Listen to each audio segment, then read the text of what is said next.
Hello दोस्तों, स्वागत है मेरे चैनल पर। तो मेरी आज की रेसिपी है ये सेव की लड्डू, जो बहुत ही कम इंग्रेडिएंट्स में बन के तैयार हो जाता है और बहुत ही अच्छे लगते हैं। तो चलिए इसे बनाना शुरू करते। तो मैंने यहाँ लिया है एक परात, उसमें मैंने 2 कप लिया है बेसन और पानी की मदद से इसका एक तो सख्त डो तैयार कर लूँगी।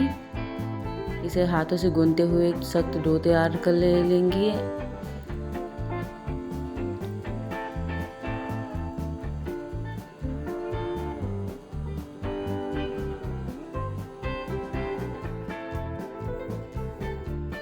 तो ये देखिए, मैं पानी डाल के बेसन में से अच्छे से डो तैयार कर रही हूँ।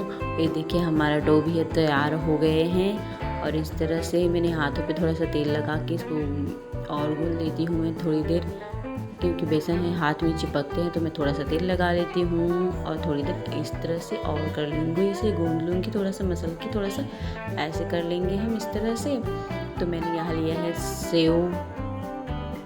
सेव बनाने का, ये मैंने छोटा सा साँचा लिया है, साँचा बोलते हैं। तो ये मैं पतला वाला जो है ना, इससे सेव बनाऊंगी। तो मैं ये डो, जो बेसन का डो है, इसमें ये मैं थोड़ा सा ही डो तैयार किया था, क्योंकि मैं थोड़ा सा ही बना रही हूँ, इसलिए एक ही बार में पूरा डो है ना, ये साँचे में आराम से आ गए थे। तो इस तरह से मैं डाल लूँगी साँचे में दोनों को, सभी डो को इस तरह से।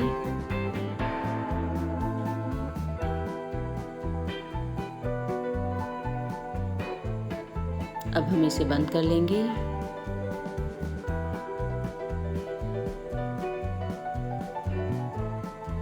तो यहाँ बंद हो, ढक्कन लग गए हैं। तो ये मेरा यहाँ पर ना तेल भी गर्म हो गए हैं। तो अब मैं इसे सेव बना लेती हूँ। इसमें गरम गरम तेल में इस तरह से साँचे की मदद से इस तरह से मैं बना लूँगी सेव। और इसे गोल्डन ब्राउन होने तक लगभग लो टू मीडियम फ्लेम में हम इसे फ्राई करेंगे।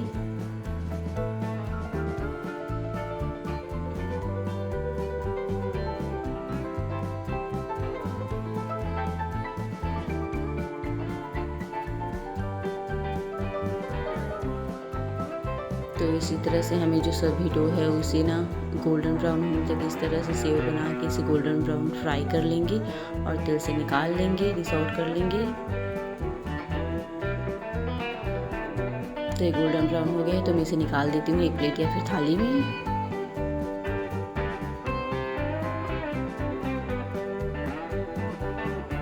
और जो हमारा थोड़ा सा और डो बचा है उसे भी हम निकाल लेंगे तेल में, गर्मा गर्म तेल में, और उसे भी गोल्डन ब्राउन होने तक इसी तरह से फ्राई कर लेंगे। तो हम अपनी सारी सेव को इसी तरह से हम तेल में डालेंगे और गोल्डन ब्राउन होने तक इसे फ्राई करेंगे। लगातार इसे चलाते हुए गोल्डन ब्राउन होने तक फ्राई करेंगे। तो ये देखिए, ये भी गोल्डन ब्राउन हो गया है हमारा दूसरा बैच भी। तो इसे भी मैं निकाल लूँगी और थोड़ा सा और बचा है तो इसे भी मैं फ्राई कर लूँगी।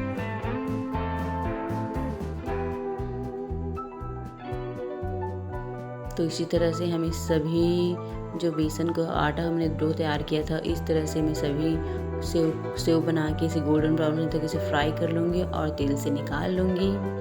तो ये देखिए, हमारे से जो सभी सेव है ना वो बन के रेडी हो गए हैं, तैयार हो गए। तो इसे मैं ना हाथों के मदद से इसे तोड़ लूँगी, क्रश कर लूँगी इस तरह से।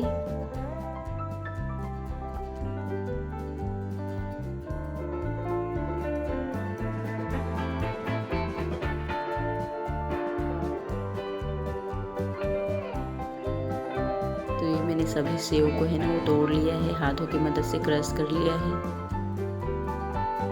तो ये देखिए, हमारी सेव है वो इस तरह से दिखाई दे रहे हैं। तो मैंने यहाँ पर लिया है एक कढ़ाई, और कढ़ाई में मैंने 1 चम्मच लिया है घी। आप घी की जगह थोड़ा सा पानी भी इस्तेमाल कर सकते हो, लेकिन मैं यहाँ घी इस्तेमाल कर रही हूँ।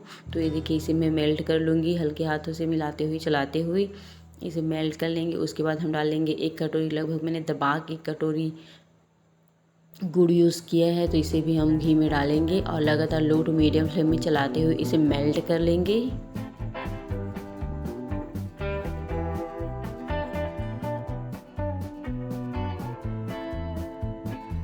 तो इसी तरह इसे हमें गुड़ को चलाते हुए लगातार इसे मेल्ट करना है, इसे पकाना है अच्छी तरह से।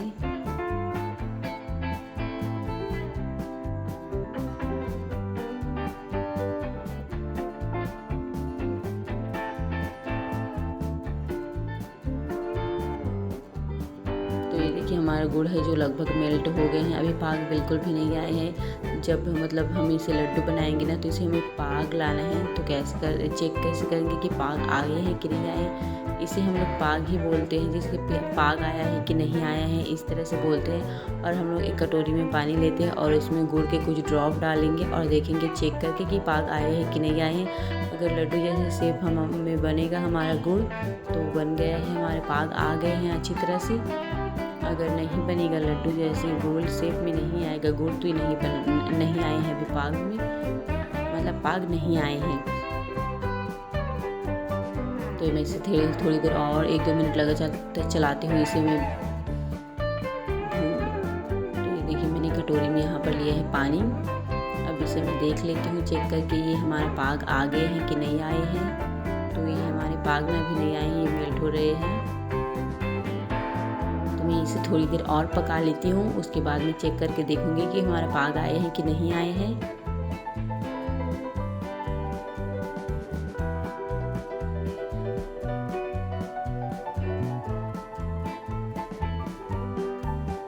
मैंने इसे थोड़ी देर 1-2 मिनट 3 मिनट इसे पका लिया है फिर से। और मैं एक बार और चेक करके देख लेती हूँ कि हमारा पाग आए हैं कि नहीं आए हैं। मुझे लगता है कि आ गए हैं तो मैं इसे कटोरी में डालूँगी थोड़े से गुड़। फिर इसे हाथों की मदद से इस तरह से हम चेक करेंगे।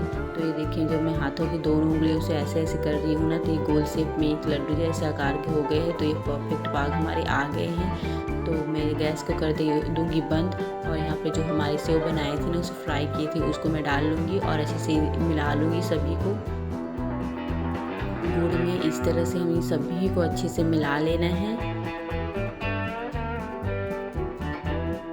और यहाँ पर हमारा गैस बंद है, मैं गैस को बंद कर चुकी हूँ। और इस तरह से सेव को ना इसे अच्छे से मिला लेना है गुड़ में।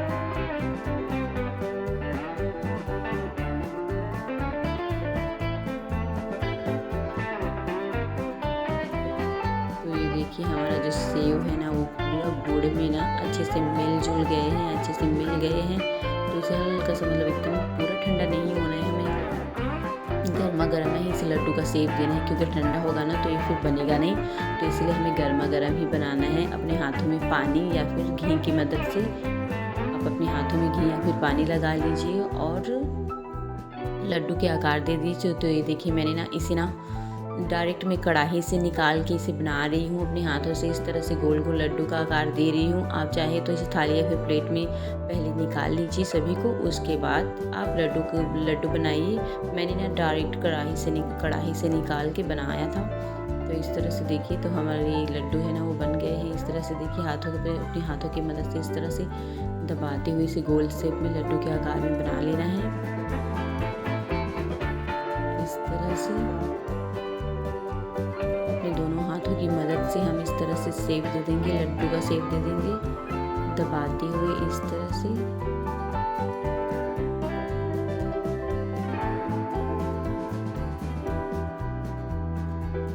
तो ये देखिए हमारा दूसरा भी लड्डू तैयार है। तो इसी तरह से मैं अभी अपना जो सभी है उसे बना लूँगी। तो ये देखिए हमारे लड्डू है वो बन के तैयार हो गए हैं और बहुत ही अच्छे बने हैं। और आप इसे एक बार बनाएंगे और 4-5 महीने तक आप आराम से रख के खा सकते हैं।